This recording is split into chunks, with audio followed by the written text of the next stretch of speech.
Hello all, இன்றைக்கி Friday யாக்ஷிகாவோட lunch பாக்ஸ்க்கு என்ன back பண்ணணுன்னு பார்க்கலாம்.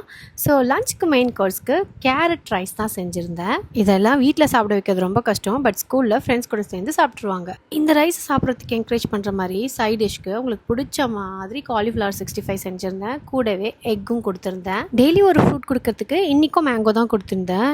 என்னன்னு தெரியல, இப்போது சம்மர் சீசன் முடிய போது இந்த நேரத்தில் வர மேங்கோஸ் எல்லாமே ரொம்பவே டெலிஷியஸாக இருக்குது. இப்படி எனக்கு மட்டும் தான் தோணல, இல்லை உங்களுக்கும் அந்த மாதிரி தான் தோணுதான்னு கமெண்ட்டில் கண்டிப்பாக சொல்லுங்கள். அவ்வளோதான், ரொம்பவே கலர்ஃபுல்லாக ஹெல்த்தியான லஞ்ச் பாக்ஸ் ரெடி பண்ணியாச்சு. இப்போ ஸ்நாக்ஸ் பாக்ஸ்க்கு என்ன பேக் பண்ணோன்னு பார்க்கலாம். என்ன தான் பார்த்து ஹெல்த்தியாக லஞ்ச் பாக்ஸ் பேக் பண்ணாலும் பசங்களோட கான்சன்ட்ரேஷன் என்னமோ ஸ்நாக்ஸ் பாக்ஸில் தான். ஸோ ஸ்நாக்ஸுக்கு கொஞ்சம் ஸ்வீட்டாக பனானா பேன் கேக் பண்ணி கொடுத்துருந்தேன். ஸ்வீட்னா ஓவர் ஸ்வீட் கிடையாது, ஜஸ்ட் 2 டேபிள் ஸ்பூன் சுகர் தான் ஆட் பண்ணியிருக்கேன். அது கூடவே கொஞ்சம் ஹனியும் கொடுத்து விட்டுருந்தேன். அவ்வளோதான், இன்றைக்கி லஞ்ச் அண்ட் ஸ்நாக்ஸ்க்கு இதுதான் நான் யாக்ஷிகாக்கு பேக் பண்ணி கொடுத்தேன். நீங்கள் என்ன உங்கள் குழந்தைக்கு லஞ்ச் அண்ட் ஸ்நாக்ஸ் பேக் பண்ணீங்கன்றதை கமெண்ட்ஸில் சொல்லுங்கள். இந்த வீடியோ உங்களுக்கு பிடிச்சிருந்தா ஒரு லைக் பண்ணிவிட்டு கண்டிப்பாக நம்ம சேனலை சப்ஸ்கிரைப் பண்ணிக்கோங்க. உங்கள் எல்லாரையும் அடுத்த வீடியோவில் பார்க்குறேன். அது வரைக்கும் டாட்டா.